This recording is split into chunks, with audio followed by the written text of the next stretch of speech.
রাসূল সাল্লাল্লাহু আলাইহি সাল্লাম বলেন, তোমার বিবি যে নেককার বুঝবা কেমনে? 4 গুণ দেখলে বুঝবা তোমার বিবি নেককার। কয় গুণ? 1 নাম্বার, ইন আমারাহা আতাআতহু, স্বামী যদি স্ত্রীকে কোনো আদেশ করে, শরীয়ত মোতাবেক কোনো বৈধ আদেশ করে, স্ত্রীর সাথে সাথে তার আদেশ পালন করে। আবার বলছি আমি, শরীয়ত মোতাবেক বৈধ আদেশ। আপনি বললেন ইউটিউবে নাটকটা ছাড়ো, এটা কি বৈধ? তো তা বৈধ শরীয়ত মোতাবেক হুকুম, এটা যদি পালন করে 1 নম্বর। 2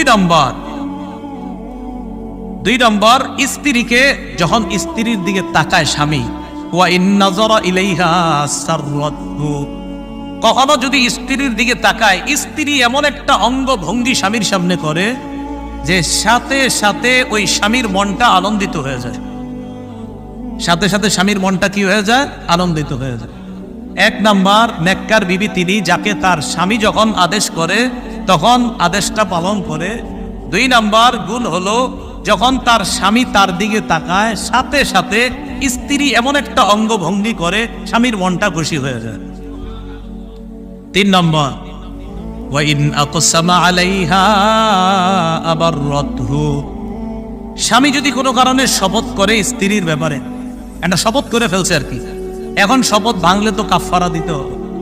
তো স্ত্রী এমন একটা কিছু করে যেটা করলে স্বামীর শপথভঙ্গ হবে না, কাফারা দেওয়া লাগবে না। স্ত্রী ওই স্বামীকে শপথ থেকে, এই কাফারা থেকে উদ্ধারের ব্যবস্থা করে দেয়, স্বামীকে যেন শপথের কারণে কোনো বিপদে পড়তে না হয়। স্ত্রী তখন স্বামীকে ওই শপথ থেকে উদ্ধারের ব্যবস্থা করে। কথার কথা একটা শপথ করে বলছে, তুমি ওই কাজটা যদি করো এটা ঠিক হবে না তোমার করাটা। তো স্ত্রী বললো, আমার স্বামী আমার শপথ করে কথাটা বললো, এখন আমি যদি এই কাজটা করি তাহলে আমার স্বামী কাফারা দিতে হবে। ঠিক আছে, আমি এটা কখনো করলাম না। তো স্ত্রী যদি এটা আর কখনো না করে, স্বামীর আর কাফারা নয়, ভঙ্গ হলো না। তো রাসূলুল্লাহ সাল্লাল্লাহু আলাইহি সাল্লাম বলেন, নেককার বিবি 1 নাম্বার, তাকে হুকুম করলে হুকুম পালন করে। 2 নাম্বার, স্ত্রী তার দিকে যখন তার স্বামী তাকায় সাথে সাথে মনটা খুশি হয়ে যায়, উৎফুল্ল হয়ে যায়। 3 নাম্বার, যখন কোনো কসম করে এই কসম থেকে উদ্ধারের ব্যবস্থা করে দেয়। 4 নাম্বার, ওয়া ইন গাবা আনহা নাসাহাতহু ফি নাফসিহা ওয়া মালিহি, স্বামী যদি কোনো কারণে অনুপস্থিত থাকে, 3 দিনের জামাতে গেছে, 10 দিনের জামাতে বের হয়েছে, 40 দিনের চিল্লায় গেছে, 4 মাসের জামাতে বের হয়েছে, অথবা প্রবাসে গেছে কোনো কারণে, এই স্বামীর অনুপস্থিতিতে স্ত্রী তার নিজেকেও হেফাজত করে, স্বামীর সম্পদগুলার স্ত্রী হেফাজত করে। রাসূল বলেন, এই 4 গুণ যখন পাওয়া যাবে, বুঝবা তুমি একজন নেককার দিনদার স্ত্রী পেয়ে গেছে। আল্লাহ আমাদেরকে যে কথাগুলা বললাম বুঝার তৌফিক দান করেন।